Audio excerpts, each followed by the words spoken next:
Hey guys, Gemma from ASD Rocks, wanting to talk to you today about denial. So, not something I really talk about a whole lot because we're so out of the closet and we're so loud and proud and we're so, all about this is what we have in our life and this is how we deal with it. Let's not talk about, the whys, the hows, all those sorts of things. But there was a time where I was in denial about getting a diagnosis for Beau. There was a time that Richard was in denial, and it really affected our relationship. So I guess what I want to talk to you more about is the relationship between you and, I guess, the people around you. And I'm saying you because whether you are a grandmother who has noticed it and the daughter is in denial, or whether you are a father and has noticed it and the wife is in denial, because I'm talking to you and about the relationships around you. So I'm going to tell you my story and let you know that after this, there is a segment in my therapy and mental health playlist with psychologist Carlo Saba from Clear Thoughts Counselling about grief and denial. So even if you're not, it may really help you to watch it so that you can understand maybe the process and why someone else might be in denial. So I guess it actually goes back, I'd like to start where I was in denial about Beau, but I think it actually goes back a lot longer than that. It goes back to when I introduced Richard to my mother. And none of us, I guess, unless you've got like amazing parents, none of us are overly keen to introduce our partners. I'm going to sneeze, sorry. Excuse me. About introducing our partners to our parents. But I do remember quite a few, I don't know if it was months or years, you have to remember it's been a long time. And she said to me, I think he's high functioning autistic. And I just thought, I didn't even know. I just thought she was being a bitch. I really did. And I said, no, people just don't know him, I said, people just don't know him. He's not rude. He just, it's not like that. You've just got to get to know him. He just takes a little bit of time to get to know you, and then all the personality and everything comes out. And so while I'd like to say that the denial was 100% about my child, now with the information that I have, now with things that having been unfurled over the last 20 years, I think the denial started then. Not that I would ever have stopped seeing him just because he was high functioning autistic. I wouldn't have. And I don't even think that knowing that autism is genetic would have stopped me. Because I have and always have, and even after the diagnosis said, well, if Beau turns out like Richard, bring it on. Love it. Great. Going to have the best kid in the world, which I do, by the way. So then Beau was born, and actually something during the interview with Richard Eisenmeyer recently was talking about, and I'll edit that one together too. You can see I'm slowly getting them out. So far I have the what is autism And then I also have the Asperger's, the understanding of the history of Asperger's and where that term came from, and autism and those sorts of things. And I will next do the diagnosis. I've also got the stemming blah blah blah. That's not what this is about. So one of the things he said is, you know, he was talking about diagnosis. Oh, I wonder who that's. Oh, who did what? Oh, I see. But an accident is an accident. It's never an on purpose. Anyway, so I'll let that stay away from that person though. So where was I? He said, you know, we were talking about diagnosis, and I was asking about what age and that sort of thing, and he said, you know, we have ones that we call waiting room diagnoses, which means, you know, he was saying there are some people that are, you know, quite high functioning, difficult to tell, you have to do certain tests and this and that, and there are others that are called waiting room diagnoses, where they're literally sitting there, you know, flapping and stimming and, you know, doing all these telltale traits. And you know, I was asking about what age you can diagnose from and this and that, and he actually said to me, you know, obviously the worse it is, the earlier you can diagnose, keeping in mind that I had Bo at doctors by 16 months. So he said, obviously the worse it is, the you know, the earlier you can diagnose. But he said, you know, women's intuition and that sort of thing, for example, you know, if you can't breastfeed your child because, you know, they hate being held or whatever, you know something's wrong.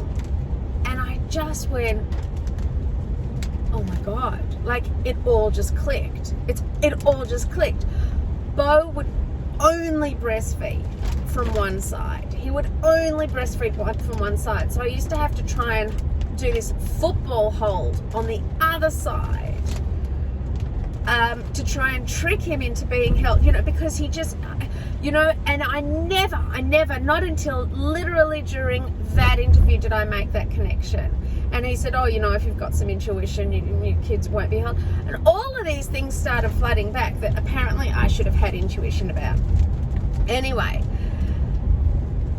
I still didn't see it. And even with him not saying mama, and everybody makes excuses. They're always like, you know, oh, my child didn't speak to their 5 and they're fine. And oh, my daughter walks on her toes and she's 12 and she still does it. Or, you know, all these different little traits that other people say their kids were doing and they're fine. The difference is each of their kids are doing this one thing. Yours is doing all of them. So my mother came to me and she said, God bless her cotton socks, when she told me that she thought that Bo had autism. And we're talking, this is before I got him to go and see a doctor, so he must have been under 12. I mean, God, how she knew, honestly, I really don't know.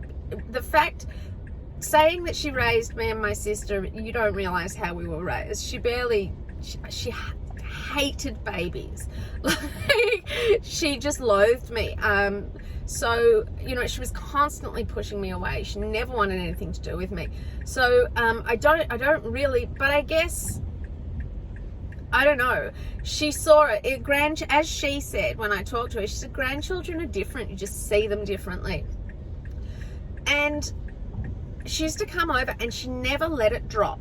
She never let it drop.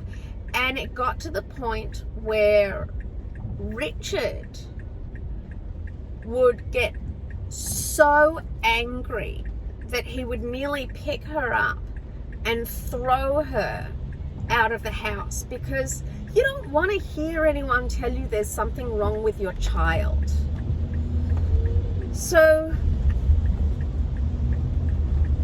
then, as I started seeing things. It wasn't really as I started seeing things. There was one key moment that happened where we were at mother's group, and I saw the difference. I really saw the difference. And sorry, I'm getting a message from Finn's girlfriend, and I don't know why she's messaging me. I need to pull over and find out what's going on. So then I ended up in this situation where I was caught between my husband and my mother. And I knew if my mum walked in our house, my husband would, straight away, he was on the back foot. He wanted to kill her. And then when I started seeing the things, I sort of had to start, it drove this wedge. At first I had this wedge between my mother and I because she was seeing it and I wasn't. And then there was this other wedge once I did start seeing it between my husband and me because I saw it and he didn't at the time. And we just, the pressure on me, if I booked him into a doctor, if I did whatever, was I doing it behind my husband's back? Would he just blame it on my mother? Guys, somewhere in the 80%, somewhere in the 80% of marriages that have a child on the spectrum in it will break up. Those are some insane statistics. So at first I rang a pediatrician who had nothing to do with autism. He was a family friend, and I told him, I asked him, I said, I had concerns. I wanted him to see my child. His area, he worked out of a hospital called Masada Hospital, and he was a brilliant specialist in late child incontinence. Yeah, nothing to do with autism at all. But he said to me, what's the problem? What are you seeing? What's your problem? And I said, I think, maybe he has autism. And he said, tell me what you're seeing. And I explained everything, the OCD, the toe walking, the non-verbal, the no communication, the no understanding. And I said, listen, I want to bring him to you, and I just want you to tell me there's nothing wrong with him. Let me be clear to you. I am not bringing him to you for you to tell me that there's something wrong. I am actually bringing him to you for you to tell me that there is nothing wrong with him. So the rest of the story, I think although unfortunately he did not tell me there was nothing wrong with him. But denial is a massive part of the process. And some people can get over it really quickly and others can't. And then, guys, there are other times, don't forget, it's not just about denial in regards to, I don't want my kid to have autism. It's like, but he's pointing at stuff. Bo used to point at an aeroplane. He used to look, we would constantly, while we were waiting for our developmental pediatrician's appointment, which was a 6-month wait, after we'd seen my friend who did not tell me everything would be okay, we still spent that entire 6 months going, but look, he's doing this, and but look, he's doing that. This denial, this thing of where you're looking at it going, but no, maybe we should cancel. It's really natural. It's totally natural. So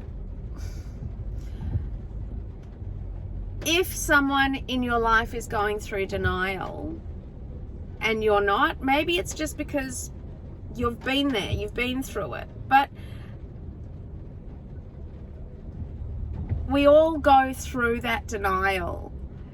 It's not an easy process, and we all want our kids to be perfect and healthy, and they still are. If you have someone that is going through the denial process, as I mentioned, whether it be any of those people in your life, I highly suggest you pass along the grief and denial part in my mental health playlist. Stay rocks, guys.